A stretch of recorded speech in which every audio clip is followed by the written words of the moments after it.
The Future Sport Podcast is brought to you by 3Advance, developers of sports tech apps that are AI-powered and UX-focused.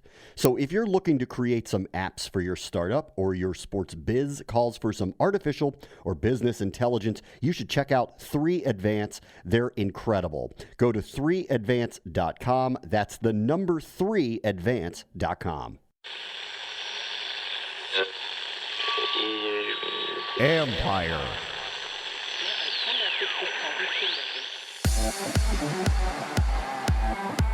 Engagement can mean a lot of different things. There's an expense associated to, consume live sports, and so they really want to take a holistic approach to it to say, okay, how can we create this one-of-a-kind experience that you can't get in your man cave or in your basement or at home? That's James Giglio, CEO of MVP Interactive.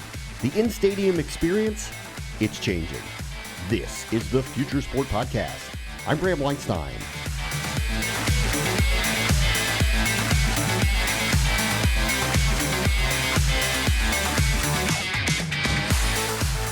Once inside, teams and leagues have learned and are learning about what you really want out of game day experiences.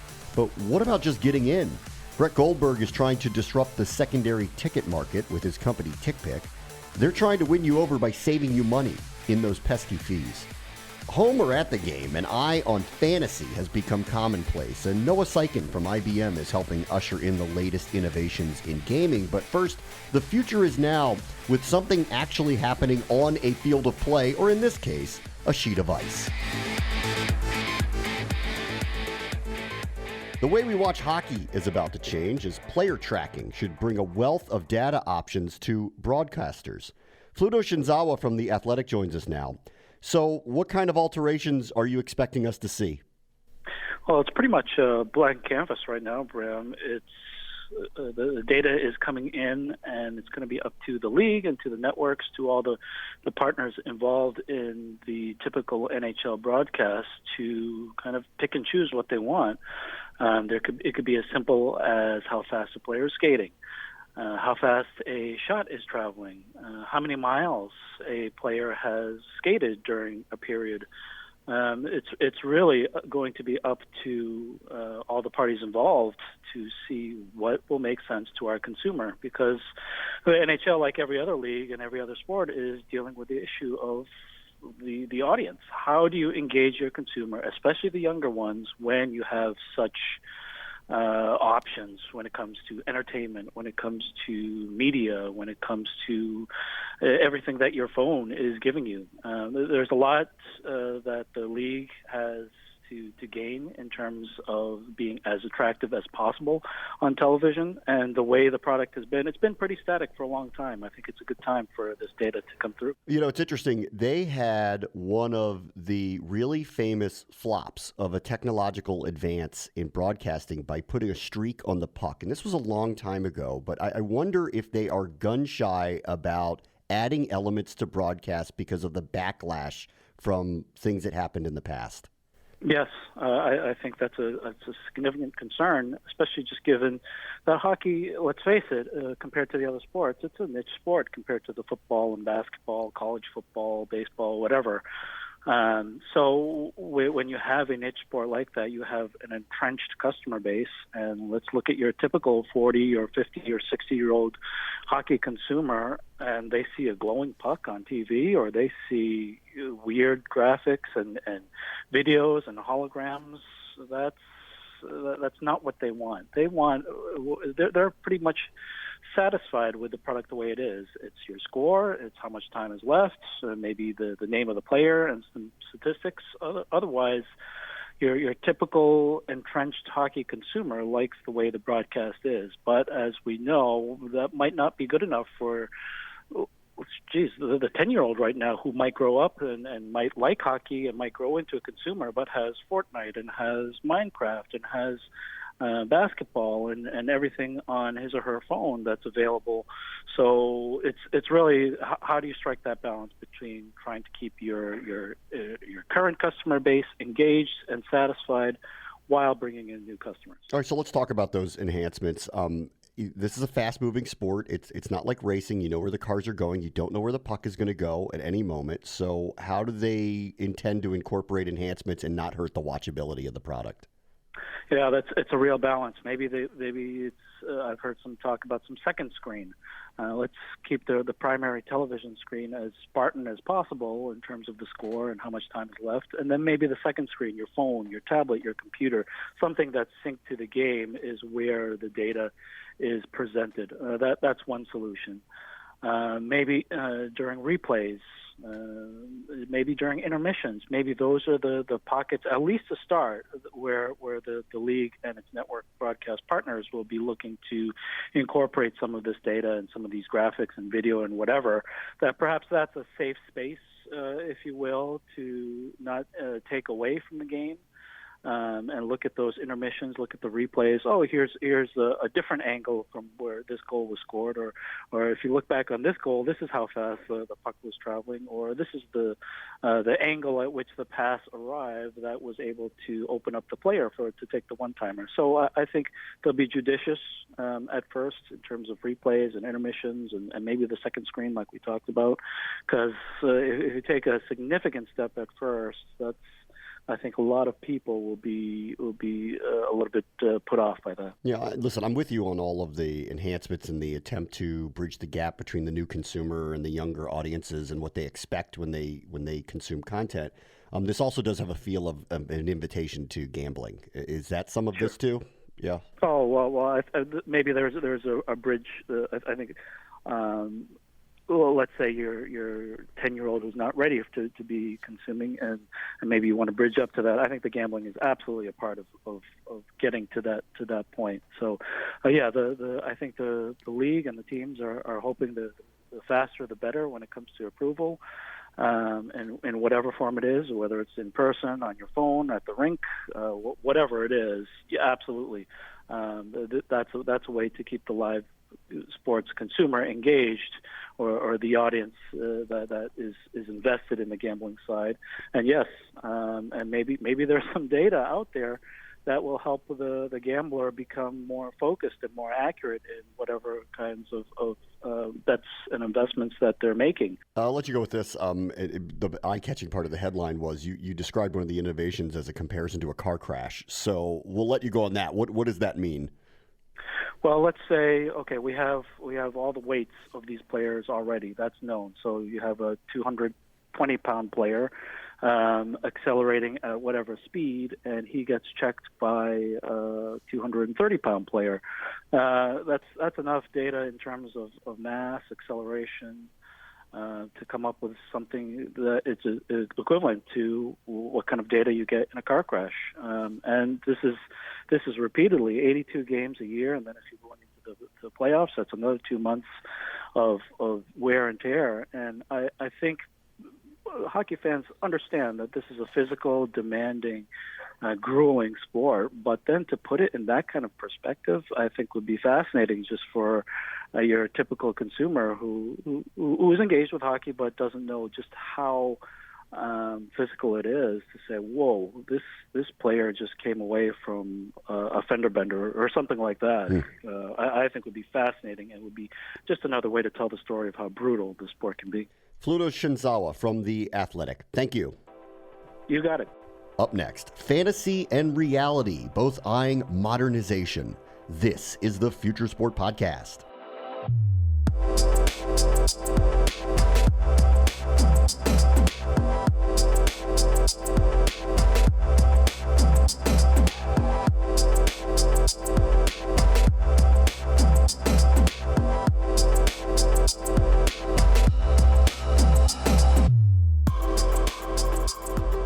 Our guest this week is James Giglio, the CEO and founder of MVP Interactive, a consumer engagement technology brand, and that means a lot. Hey, James, how are you?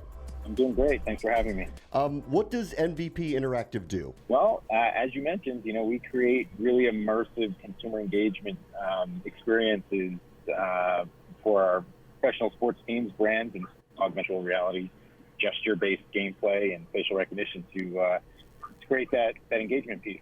So this is in stadium, correct? That's correct. Yeah. So we really have two verticals of our business development, or how we deploy, and one being sports properties or entertainment venues. We feel that the concourse is really the artery of the heart of the game day, right? And so we leverage stadiums' philosophies of opening up early and staying open late to create these full day experiences. And so we really leverage our technology to do that on concourse. The second avenue of deployment is really working with large advertising agencies and brands to create fan experiences at tentpole marketing events. This could range anything from the NFL draft to All-Star Weekend, things of that nature. Essentially, where there's any gathering of individuals consuming in an event, brands really lean on us to create these really cool, memorable experiences through technology. All right, so let's go back to the games for a moment, the virtual reality games that you guys are creating. Can you give us some examples of what you're doing? Sure. Well, for example, with the Washington Redskins, we give fans a unique opportunity to really experience, from a point of view standpoint, what it's like to be a player during game day. So that's coming off the bus, walking into the locker room, suiting up, and then walking out of the tunnel onto the field during game day. So what we do is we've attached, not only did we produce and film all of the 360 content, but we integrated a VR headset into an official Washington Redskins helmet. The fans can strap on the helmet, start the experience, and really be immersed to really have access to a part of the stadium and to a part of something that they couldn't normally do as a fan, and that's really to be a player. So that's one example.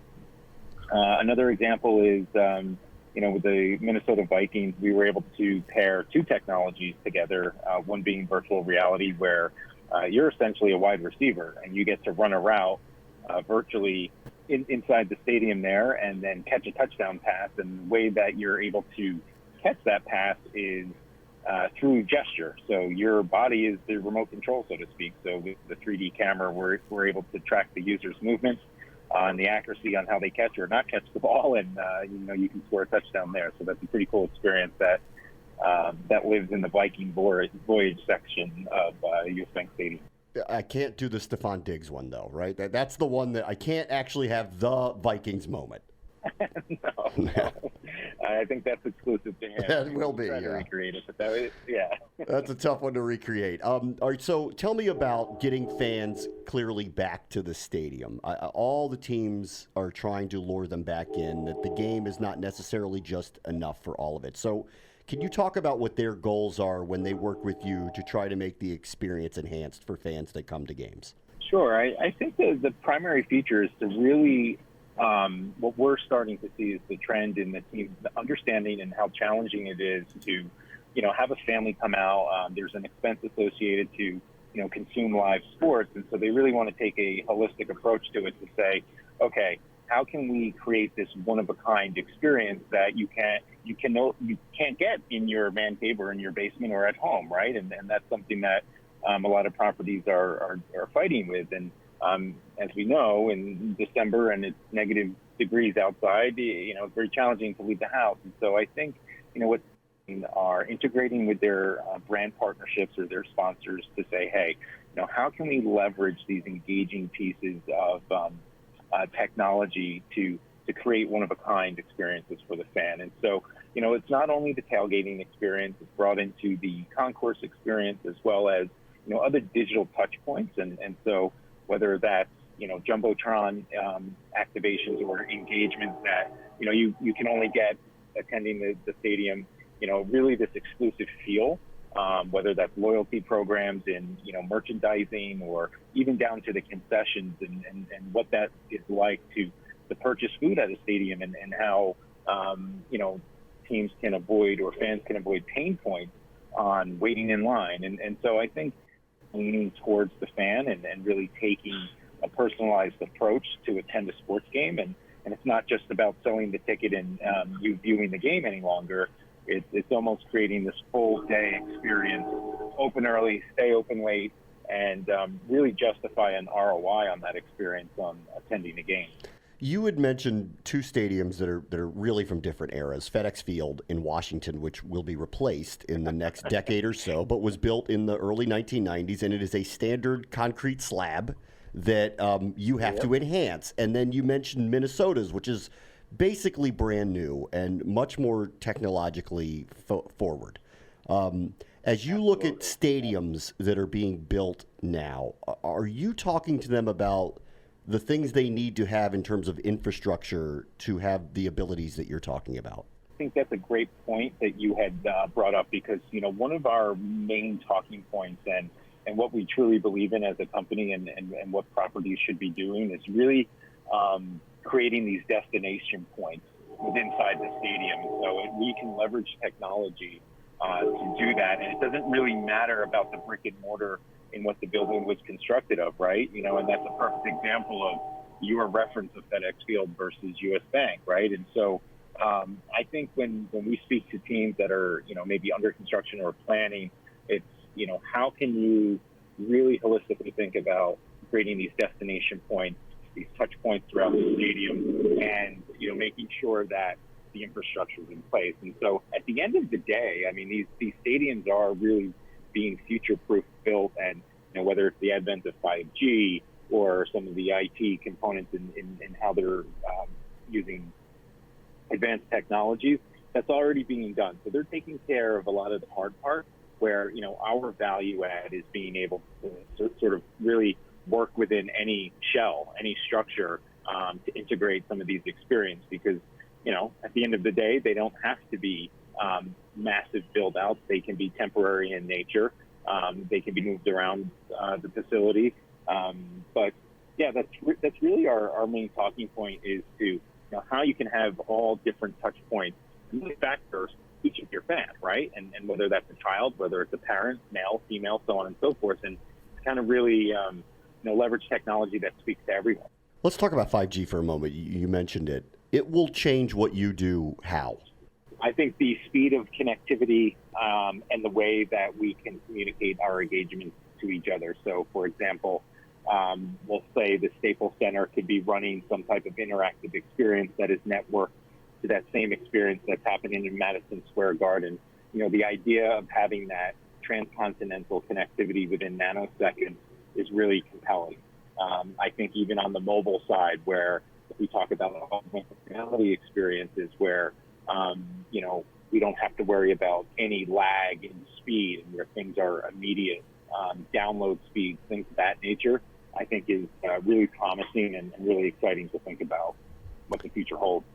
So let's go back to the idea of the modern stadium. What are the aspects of the modern stadium? Baseball, football, even basketball or hockey for that matter, indoor arenas.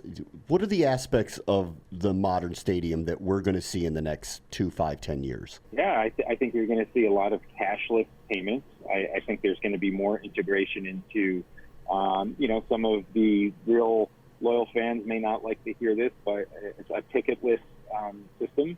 At the entry points, and so everything is moving digitally in how you engage with the stadium itself. I think there's going to be, leveraging technology and mobile apps to use your phone as the credit card, essentially, right? And so being able to navigate your general consumption standpoints is changing. Ingress, egress, RFID technologies, NFC, mobile apps, things of that nature. And I think then, once you're inside stadium, there's going to be other ways to consume the sport itself, right? And so I think if you think about, these luxury suites, there's going to be levels of AI and AR maybe integrated into some of the viewing glass that, can do real-time statistics on a second display while you're watching the game. I think from a fan experience standpoint, you're already seeing the trends in where 3D mapping, digital projections are creating an altered experience on the ice or on the court. And so you're giving fans in the seats a really immersive experience. I think, being able to do live feed virtual reality experiences or 360 video, or, maybe cutting to a different element of the game. Maybe it is in the locker room, pre-game, post-game, where you could don a headset and have a live stream access to that. And that carries over to even outside of the stadium, right? I think the NBA is certainly on the forefront of being able to provide 180 streaming services to a headset at your home. And so, and I think concessions, fall in line to how we are going to be able to kind of seamlessly integrate as an individual, and the point of sale is going to change. Quick shop or quick service checkpoints, things of that nature. Even on the retail side, I think there's going to be an element of woven technology in apparel. Not only track behaviors internally of the fans, but then also from a statistic standpoint on players and, keeping live stats during the game and having that access and that information at the hands of your fingertips there. So you talk to the teams, they tell you what they'd like to create, you help them create these experiences. What are the fans saying they want? What's their feedback to you? That's a great that's a great question. I think by and large, it's not necessarily one technology over the other. I think it's about the ease of use and the cost of participation. Right. Everything that we do, we like to think is pretty cool and fans really like and love. But it's the strategy and how it's deployed. Right. So we can have a VR example for fans, but if the team is charging $25 a person to participate, that's going to cause a little bit of friction, and so that's where properties are leaning on sponsors to help underwrite those programs so fans can have access to all of this stuff, and they want to touch and feel and explore. It's much more like a theme park or an amusement park experience where we haven't heard necessarily we want one technology over the other. I think as a technology company, we are on the forefront of being able to keep pace with all of the emerging technologies. But I think it's really the execution piece on how accessible it is to the fan.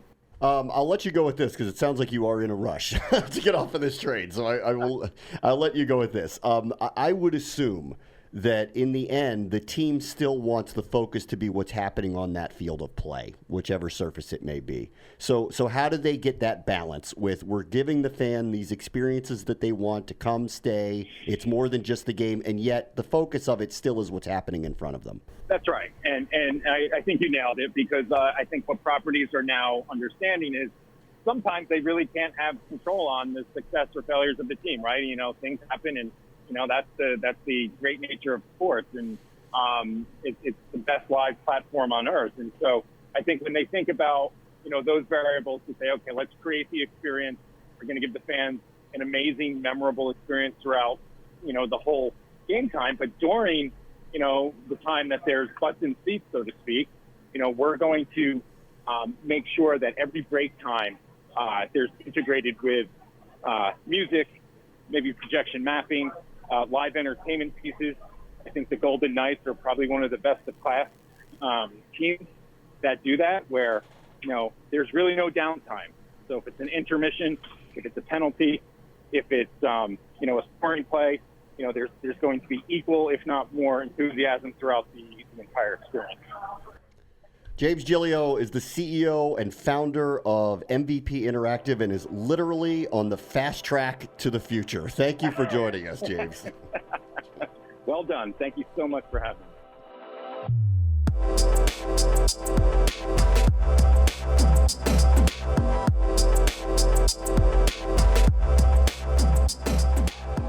The game day experience involves following everyone in sports. We all know this, whether it be via gambling or fantasy sports. And that's where IBM is trying to change the game. So gaming is changing at a rapid pace, whether it's what's become traditional, fantasy sports, or gambling, and everybody is modernizing. Noah Syken is the Vice President of Sports and Entertainment Partnerships at IBM, and Watson is being integrated at the worldwide leader these days in their fantasy games. Hi, Noah. How are you? Good, Bram. Nice to be here with you. Could you kind of give us some background on what you do?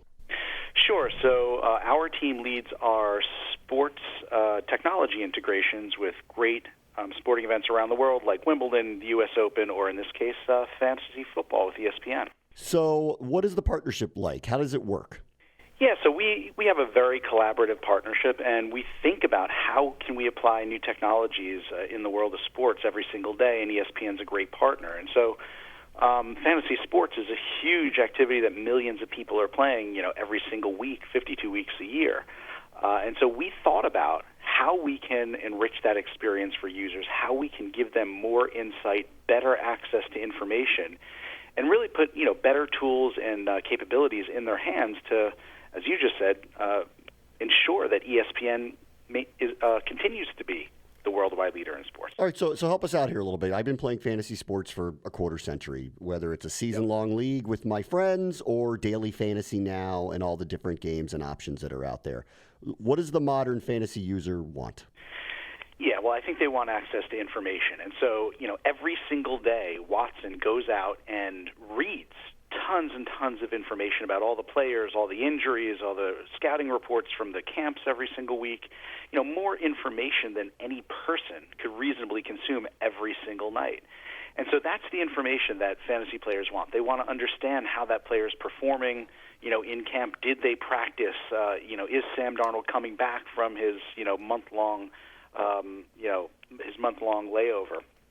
And so we really think about how we get all of that information, 3,000, 5,000, 10,000 sources of information every single day, into the hands of users of the ESPN Fantasy Football app. And we want to help them make a better decision about who they're going to sit, who they're going to start. And some of this was born out of, my own experiences as well. I've played this for 20 years as well. So I think everybody needs better insight and better information. That's what we focus on. Sam Darnold really appreciates you classifying it as a layover. That is he's very, very happy that that's the word you're going to use for why he hasn't been available to fantasy players or the Jets, for that matter, over the last month. So are you guys trying to alter how the games are literally played, or are you more on the side of we're going to provide better information for the players? Yeah, look, right now we are providing better information, but who knows where the capabilities will go. We're working on a couple of future-looking projects that may transform how transactions, are done in fantasy football.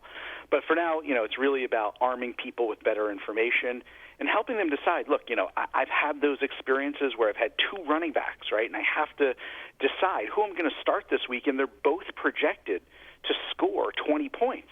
Right, but that one of them has a higher probability of scoring more than 20 points, and the other one has a higher probability of scoring less than 20 points. Until this capability came online for ESPN, players didn't really have that kind of capability. So we help them understand who might boom this week, who might bust this week, and what the probabilities are of each of those happening. Can you be specific on that? Like, how do you come to a determination like that? Because, listen, I've run into that a million times. It happened a week ago where I had two or three guys had a choice to make, and I'm guessing at that. I'm guessing. Yeah, well, so I certainly can't. I can't go into how the code was written. That's not necessarily my expertise. But every single week, if you look at a player card in the ESPN Fantasy Football app, and you happen to look at that particular running back, you're going to see a probability curve. What's the probability they're going to score 2 points, they're going to score 20 points, and what's the sweet spot in that curve? But you're going to also understand they have a 25% chance of overachieving that sweet spot. Again, let's just use 20 points as an example. Now, let's say I'm playing a very competitive team in my particular league, and I know that they're going to put up a lot of points. I might want to put a little bit more risk, on the field this week, because I know that there's going to be a little bit more upside opportunity for that particular player. And so we put comparison tools right in the ESPN Fantasy Football app so that people can make those comparisons, compare 2, 3, or 4 players, and make the best choice based on who am I playing this week? Do I need to stretch a little bit? Do I need to take a little bit more risk? Or can I play a little bit more conservative because maybe I'm playing the last place player in my particular league? I'll let you go with this. I think people see the games and it's put out there, and there's a lot of different offerings from a lot of different places, but we don't think a lot about this back end part of it. Is this a really competitive space among companies to try to provide the best, most accurate data? Well, I think it's, everybody's looking for the secret sauce. Everybody's looking for that special tool, that special piece of insights that's going to give them the competitive advantage. It's, it's no different in sports than it is in everyday life, whether it's your kid's local, basketball, football game, or, in business. So, I think each platform is looking for what's going to differentiate it, what's going to actually cause people to pay for those insights. How are we going to monetize those insights? That's not so much IBM's business, but we hope that by providing these kinds of capabilities, it gives folks like ESPN, a competitive advantage in the marketplace. Noah Syken is the Vice President of Sports and Entertainment Partnerships with IBM. Thank you, Noah. Thanks, Brian. Appreciate it. Up next, the costs of doing business on the secondary ticket market. That's the bullseye for a new player trying to help you get into an arena cheaper. This is the Future Sport Podcast.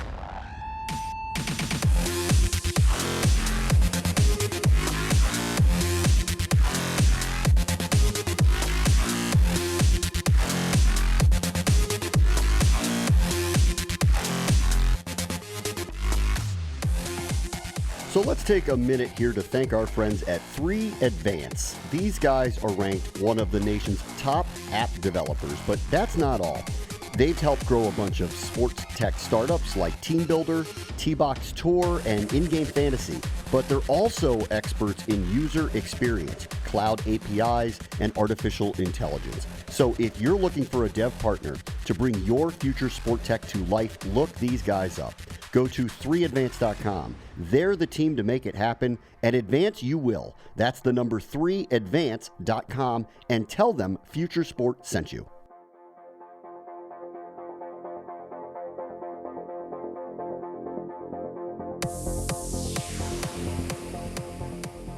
Here is a sports admission that will age me. Many times I scalped tickets.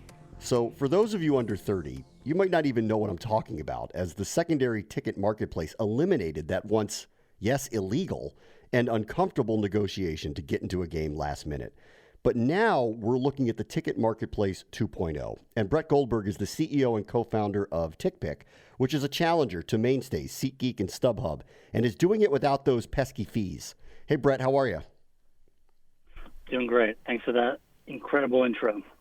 This is a really crowded space. How did you guys see yourselves differentiating yourselves? I think from the outside it looks really crowded. You can go Google tickets and you'll see, Google will just fill up with results. When we looked into this and started in 2011, we'd already been talking about it for 4 years. The glaring issue was that the industry as a whole has a pretty negative sentiment. And one of the pieces that's probably hated the most is fees. And so we said we can come in and be the good guy and try to be transparent in what's not such a transparent industry and undercut the competition. So for us, it was pretty clear if we could sell tickets cheaper, there's all these other technology and features and things that we want to do. But at the end of the day, as long as we could sell tickets at cheaper prices by just running a more efficient business, that's a business model in itself. Well, you're trying to make money, so how do you do it without taking fees from the customer? So we're taking a 10 to 15% commission from the seller. So, from a consumer perspective, we advertise no hidden fees, and that's true. The price you see is the price you pay. And then part of that sale, there's a commission taken from the seller. Unlike all of our competitors who are doing both that commission side from the seller and then adding on somewhere we've seen 10 and 20% in, I think what's fair to call it, hidden fees. What is your relationship to the leagues themselves, who, if I'm correct, do take a cut of sales of some of those other major players? It's a good question. Every league's different. StubHub and MLB have a public deal. I think that's what put StubHub on the map, give or take, around 2008. And so there's a pretty deep integration there. They renewed that the last several years. The NFL, NBA, NHL has a deal with Ticketmaster, and so they power their ticket exchange. So there's typically, each league is only going to have kind of one exchange or marketplace that will be their official partner. And then things have been changing a bit more, and that things are becoming a bit more open. SeatGeek and their primary is trying to take their primary partners and then openly distribute that to all marketplaces. Ticketmaster's starting to try to do some of that as well with the NFL. So we don't have any direct relationships yet or official partnerships, but those conversations are being had. And is that problematic? I guess my question is, and this just comes from a place of curiosity, do you need to have that relationship with them? Is there any way they can limit you reselling tickets to games if you don't have a specific relationship with them? It's a really good question. There hasn't, from a legal perspective, there really hasn't anything that's gone to federal court where there's case study on the ability to restrict ticket sales. And so that's been kind of one of the arguments over the last 15 years is the person, whoever buys the ticket, whether it's a fan or a ticket broker, is it their property now and can they do whatever they want with that ticket, or is it a license to a seat for that short-term period for that game? And so there's no court ruling on that right now. So it's unclear if they can really, restrict that. There is the ability, and it's up to kind of it depends, state by state has different laws. The state of New York restricted is something that's called a transferable ticket or not. Most tickets are transferable. If I buy a PDF, I can then give it to you as a gift. Things have moved to mobile tickets. If I buy a mobile ticket, I still have the ability to transfer that to you. There are what's called non-transferable tickets, which is pretty uncommon, but that's then selling the ticket purchaser that only you are the ones allowed to redeem this. The way they've done that in the past is it gets tied to your credit card, and you have to show the credit card when you get to the venue. And so the state of New York actually restricted the ability to do only non-transferable tickets that was kind of thought of as not consumer friendly. And so you do have kind of this push and pull of you want what's best for the fan, but it's hard to know what's best for the fan sometimes because, it's not fair if I'm trying to buy tickets for my kids and then I really have no way of actually giving them those tickets. Or if you have a legitimate problem and you can't go and it's non-transferable and you can't sell that. This isn't a regulated industry like the airline industry. So the airlines, obviously, it's very clear you're buying a ticket to an airplane, which is a regulated industry, and you can't just go resell that seat if you want to. I want to get to another side of this, which is we here have had a lot of discussion with all sorts of industry leaders in a variety of spaces that all say the same thing, which is everyone's trying to figure out how to get people to go to the games again with attendance dropping. And it is clearly your business model that people want tickets and want to go to games and want to purchase them. How does your business try to help make that attractive again? For us, the key to that is making it easy to buy tickets. It's trying to create a cost-efficient model, so saving consumers, saving fans money when they go to events. In the scheme of things, if you're buying, family of four and you're going to a baseball game and maybe it's $20 each, you're looking at $80 purchase. On our competitors, that could be $100. So, that 25% in that case, that can be a pretty large sum. So it's price, one. The user experience, making it really simple and easy. So whether you're using our app or using our web, you're going to be able to get to that checkout without having to do a sign-in, without having to go through this kind of user flow. That's a pretty painful user experience. And then it's also just kind of that ease of last minute being able to see what prices are, seeing what's available, getting the best delivery possible. So if in-app delivery is available, I've gone to Nets, Knicks, Mets games where I've been outside the stadium and I'm buying the tickets right there, and then I'm getting tickets instantaneously delivered to my phone. That's an incredible user experience. The more streamlined, more simplified that is for the fan, the easier it is to go. Some of the transfer, and I understand why venues want to do this and kind of control how that fan is getting into the stadium. The more hoops you put them through, the less likelihood the next time you go out, you go, you know what, instead of going to that game, I'd rather just go to a movie. Or I'm just going to stay home and watch Netflix. So it's making it easy for the fan and as affordable as possible. And then I think this isn't on TickPick specifically, but as a whole, I'm 34. I think one of the things that you've started to see in venues is creating more social spaces in the venues. And I absolutely love that. The last time I went to a Knicks game with a group of friends, I think we watched probably half the game. Now, granted, it's the Knicks and not that great. But If there are areas, which they do have now in MSG, the renovation, where you can stand and you can watch and be social, you're starting to see a lot of that in venues now. Yeah, I think we're seeing a lot of that, and which leads me to this. Do you see a future where fans could buy a game day experiential package from you that's offered on the secondary market? Explain further. So you're selling a seat to the game. Do you think teams are going to try to reach out to fans to make it more attractive by offering types of experiential packages by coming to the game, whether that be in the venue and outside of it, and whether that's a future for you all as well? I absolutely love that. I mean, I'm a little biased being here in Manhattan right next to MSG. So I would happily go to a bar inside MSG to watch the game. So maybe I'm not actually sitting in a seat, but I'm at a bar and I could hear the energy and be part of that. That's a no-brainer to me. So I love the concept of that. So I do think that's going to be happening. You're starting to see some of that on the larger events that have tons of demand. You'll see for baseball playoffs, they start selling standing room only seats. I know the Yankees and Mets do this. I'm trying to think if the Dodgers have done it, but I know the Yankees and Mets have done that. You see that at some football games. The Cowboys have done standing room only seats. So there's also been a movement there. That's for really high demand events where it makes sense. Those pieces are always going to be easier than the majority of events, which are not the sellouts. Your standard average baseball games not selling out. How do you continue to fill those seats? That's the answer that I think everyone's trying to figure out. That's very difficult. Football, 8 games a year, it's significantly easier, even for majority of basketball teams. What is 41 home games? It's difficult to fill the stadium or venue every game. I'm going to ask you this just because I think you probably know the answer to it because you're watching the marketplace. Are fans going to more games or less games than they used to?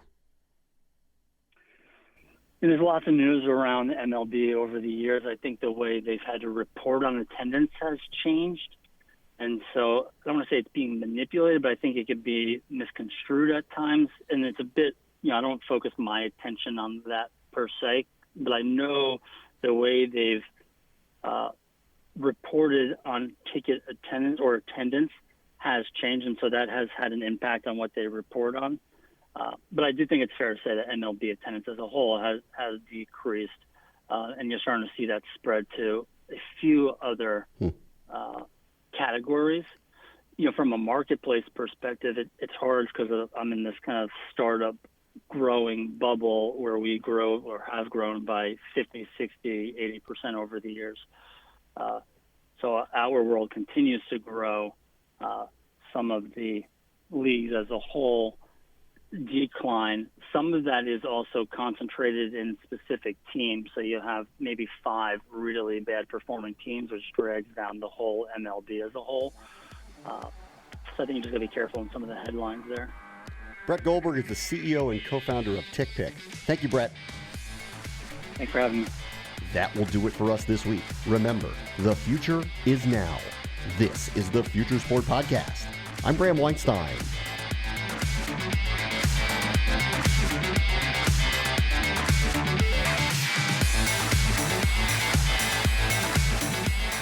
The Future Sport Podcast is brought to you by 3Advance, developers of sports tech apps that are AI-powered and UX-focused. So if you're looking to create some apps for your startup or your sports biz calls for some artificial or business intelligence, you should check out 3Advance. They're incredible. Go to 3advance.com. That's the number 3advance.com.